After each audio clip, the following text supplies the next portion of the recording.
Et la lumière fut. Ah bah dis donc. Donc aujourd'hui, on va assembler la façade nord avec la fenêtre de la salle de bain. Et cette fois-ci, je vais faire en sorte de bien noter les endroits où je vais fixer mes petits montants. Parce que les erreurs sont vite arrivées. Des fois, je me trompe de côté et aïe aïe aïe. Justement, la fenêtre de ma salle de bain est un bon exemple pour éviter de faire certaines erreurs. Ici, j'ai fait un zoom de la fenêtre de la salle de bain qui se trouve ici dans ce carré. Et j'ai reporté la cote qui était sur mon autre plan, donc 22 cm entre ma lisse haute et puis le montant qui est au-dessus de ma fenêtre. Donc j'aurais tendance à faire une marque ici sur mon montant vertical afin d'avoir un repère pour poser mon montant horizontal. Sauf que ce qui m'est déjà arrivé, c'est que certaines réceptions de bois n'étaient pas tout à fait droites, dans le sens où j'ai déjà eu des montants qui ici faisaient 45 mm, donc c'est la dimension standard de tous mes montants, mais à l'autre bout, je n'avais plus que 40 mm. Or, en apposant comme ça mon montant, j'avais pas forcément fait attention qu'il manquait 5 mm. Du coup, en venant mettre ici mon montant, et bien là, il me manquait alors 5 mm. Le problème, c'est que c'était côté fenêtre. Et alors, la fenêtre, je laisse 5 mm en haut, 5 mm en bas, pareil pour les côtés, de manière à ce que la fenêtre puisse rentrer facilement en tunnel à l'intérieur. Mais puisqu'il me manquait 5 mm, je passais alors à 1 cm de jour ici, ce qui était beaucoup trop. Dans ce cas, si j'avais fait le contraire, et que j'avais fait ma marque ici non plus à 22 cm, mais 22 plus 4,5, à ce moment-là, j'aurais donc fixé mon montant à partir de ce point et non plus celui-là. Et du coup, les 5 mm qui pouvaient éventuellement me manquer, si mon montant n'était pas droit, auraient été côté isolant, ce qui n'est du coup pas grave. Voilà donc pourquoi ça peut être important de noter au bon endroit les points de repère.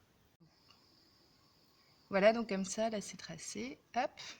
Et puis on va faire la même chose, du coup, à l'intérieur, pour avoir notre petite marque ici.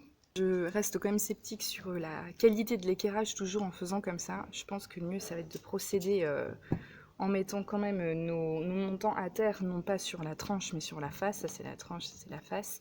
Dans le sens où, si je mets mon équerrage comme ça, alors déjà j'ai une distance entre mon équerre et mon bout de bois, donc pour tracer c'est pas facile. Et surtout je me mets d'équerre par rapport au sol. Or mon morceau de bois, des fois il n'est pas très droit, donc lui il n'est pas forcément d'équerre par rapport au sol. Donc mon équerrage a priori n'est pas tout à fait bon. Le mieux c'est quand même de mettre tous nos montants, une fois qu'on les a placés, juste posés sur le sol, c'est de les poser sur une face, comme ça on peut tracer beaucoup plus facilement avec notre équerre. Aux petits montants là, c'est dur de les mettre dedans après. Donc voilà, vaut mieux les mettre à l'intérieur avant de fixer. Ensuite on fixe en haut ici et en bas là. Et après dans un deuxième temps on va pouvoir fixer celui-là.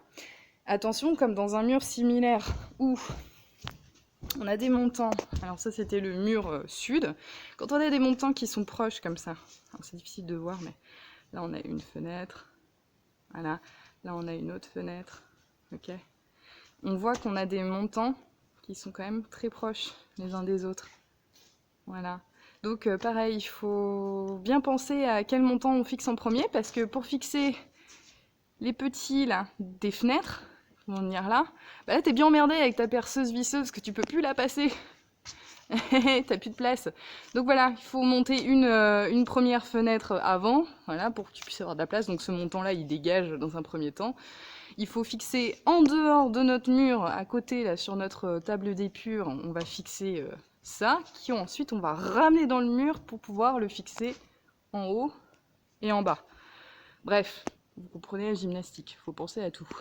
Sinon après on se retrouve emmerdé à devoir enlever des trucs. Bon, retournons à notre fenêtre.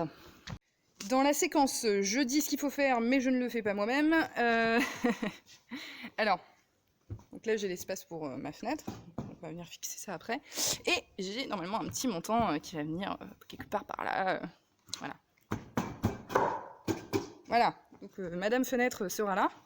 Sauf que, voilà, je suis censée fixer ici, hein, mon morceau de bois. Mais ça passe pas. Voilà. Donc on va être obligé de redéfaire ça. Sauf qu'avec les grosses vis qui sont ici, des fois elles veulent rester dedans. Voilà. Et c'est très chiant à sortir le bazar. Voilà. Pour ça qu'il faut réfléchir avant. La taille des vis que j'utilise, donc on est sur du 6 par 100 acier zingué. Voilà. Ça ressemble à ça. Et donc, pour choisir nos embouts, on est sur du T30. Deux comme ça, j'ai pas pris toute la boîte. Vis, 6 mm, numéro 30, longueur 25 mm. Comme ceci. Pour que notre structure tienne, qu'elle reste bien d'équerre, j'ai mis des serre-joints. Parce qu'on a quand même des montants qui sont un peu tordus. Et du coup, ça fait des forces qui sont pas forcément dans le sens que l'on souhaite. Donc voilà. Parce que ici, j'ai une butée là, qui est vraiment d'angle. Donc autant en profiter. Donc on cale bien tout à fleur. Ça continue, là on est en train de faire le pignon de la chambre avec la petite pente de toit. Comme mon mur n'est pas contreventé, il bouge toujours, alors on va aller le replaquer ici avec nos serre-joints et puis on va mesurer la diagonale. J'ai peur. On est bon. Voilà, enfin rentré après cette dure journée de labeur. Nous avons fait quelques erreurs, mais heureusement nous avons aussi trouvé les solutions. Cool, on s'améliore. Et puis heureusement que les amis sont là, parce que c'est toujours mieux d'avoir deux cerveaux que un. On progresse plus vite, je crois. Et bien, sur ce, on se retrouve pour le prochain épisode et on verra le contreventement. À bientôt.